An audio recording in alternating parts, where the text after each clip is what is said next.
Chapter 30 ang pangalawa pagkikita nila Elma at Jessica.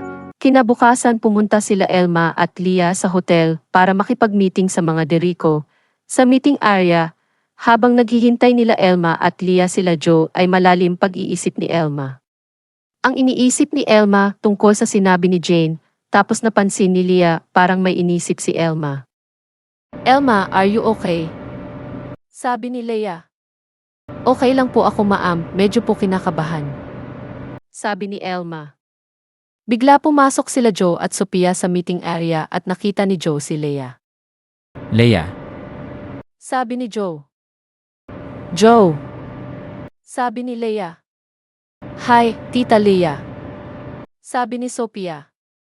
Nagbeso sila Leah at Sophia. siya ba? Sinasabi mo magaling chef. Sabi ni Joe. Oo, this is Chef Elmalyn Valdez. Siya pinakamasarap at magaling na chef sa restaurant ko. Sabi ni Leah. Hello po, Sir Ma'am. Sabi ni Elma. Tapos 5 minuto habang nagmi-meeting sila ay bigla dumating si Jessica. Dad, sorry I'm late.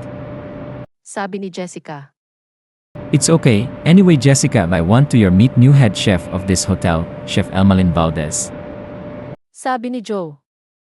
Paglingon nila at nakita ni Jessica si Elma ay naalala ni Jessica yon babae na kasalubong niya sa elevator sa kondo ni Alex. Parang pamilyar ito babae. Pabulong sabi ni Jessica. Chef Elma, ito isa pa anak ko si Jessica. Vice President siya ito hotel. Sabi ni Joe. Hi, ma'am. Sabi ni Elma. Hello, Chef Elmalyn, nice to meet you. Sabi ni Jessica. Nag-handshake sila tapos umupo na si Jessica sa tabi ni Sophia. Binulungan ni Sophia si Jessica. Saan ka naman nanggaling? Kay Alex naman? Pabulong sabi ni Sophia. Ano pakialam mo ate? Pabulong sabi ni Jessica. Jessica, dapat pinakialaman kita palagi ka late sa meeting natin, wala iba dahilan kundi yun boyfriend mo. Pabulong sabi ni Sophia. Shut up, ate. Pabulong sabi ni Jessica. Nakita ni Joe nagbubulungan sila Sophia at Jessica. Sophia, Jessica, ano binubulungan niyo magkapatid? Mamaya na yan, nasa meeting tayo. Sabi ni Joe. Sorry, Dad. Sabi nila Sophia at Jessica. Okay, Chef Elmalyn, next week nagsisimula ka na dito sa hotel and samahan ka ni Jessica papunta sa kusina ng hotel. Sabi ni Joe. Okay po, sir. Sabi ni Elma. Sa kabila banda sa site habang nagtatrabaho sila Alex at Boom ay nagkukwentuhan sila. So, ngayong nandito na sa Pinas si Elma, ano gagawin mo kay Jessica? Sabi ni Boom. Kinausap ko si Jessica kagabi, sinabi ko sa kanya, wag muna kami magkita, tapos. Sabi ni Alex. Tapos ano? Sabi ni Boom. Nagmamakaawa siya sa akin. Sabi ni Alex. Alam mo, pare sa tingin ko, mahal ka ng number 2 mo, di siya nagmamakaawa sa'yo kung di ka niya mahal. Ano ginawa mo noong nagmamakaawa siya? Sabi ni Boom. Di ko siya matiis, pagbigyan ko siya, sinabi niya kahit 2 times a week lang kami magkita. Sabi ni Alex. Di mo matiis, o mahal mo na?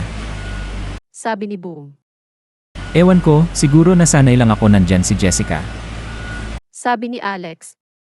Okay, pero payo lang dapat magaling ka magtago lihim mo para di ka mahuli. Sabi ni Boom. Napaisip si Alex sa sinabi ni Boom. Tapos ilang oras ay pumunta si Elma sa kondo ni Alex para ipagluto niya si Alex ng paborito ulam nito. Alam ni Elma nag-miss ni Alex yun luto niya. Nagsimula na magluto si Elma. Tapos 30 minuto ay dumating na si Alex sa kondo. Pagbukas ni Alex ng pinto ay meron siya aamoy ng adobo mula sa loob ng kusina. Akala ni Alex nandito si Jessica at nagluluto pero pagpasok niya ay nakita niya si Elma. Paglingon ni Elma ay nakita niya si Alex. Hi love, mabuti nakauwi ka na, pinagluto kita ng paborito mo adobo. Sabi ni Elma. Love, paano mo nalaman passcode ng kondo ko? Sabi ni Alex. Itanong ko kay Ali yun passcode ito kondo dahil kayo lang magkapatid pupunta dito sa kondo. Sabi ni Elma. Ah, ganun ba? Sabi ni Alex. Kumain na tayo habang mainit pa yun adobo. Sabi ni Elma. Umupo na si Alex sa upuan ng lamesa habang si Elma kukuha ng kanin at adobo tapos pinaglagyan ni Elma si Alex ng adobo sa pinggan. Kamusta yun meeting nyo sa hotel kanina? Sabi ni Alex. Okay naman at saka mabait yun may-ari ng hotel lalo na 2 anak niya. Sabi ni Elma. Kailan kasi simula doon sa hotel at saka ano pangalan yun hotel? Sabi ni Alex. Next week na. At saka De Ricos Hotel ang pangalan ng hotel. Sabi ni Elma. Nabulunan si Alex sa sinabi ni Elma dahil sa hotel pala nila Jessica matatrabaho si Elma. Love, okay ka lang? Sabi ni Elma.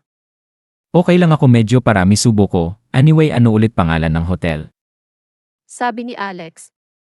De Ricos Hotel, bakit? Sabi ni Elma. Ah wala, sige kumain lang tayo para maghatid kita sa bahay. Sabi ni Alex. Magiging maganda ba ang pagtatrabaho ni Elma sa hotel nila Jessica? Abangan ang susunod kabanata. Huwag niyo malimutan mag-like at mag-subscribe na sa channel ito and thanks for watching.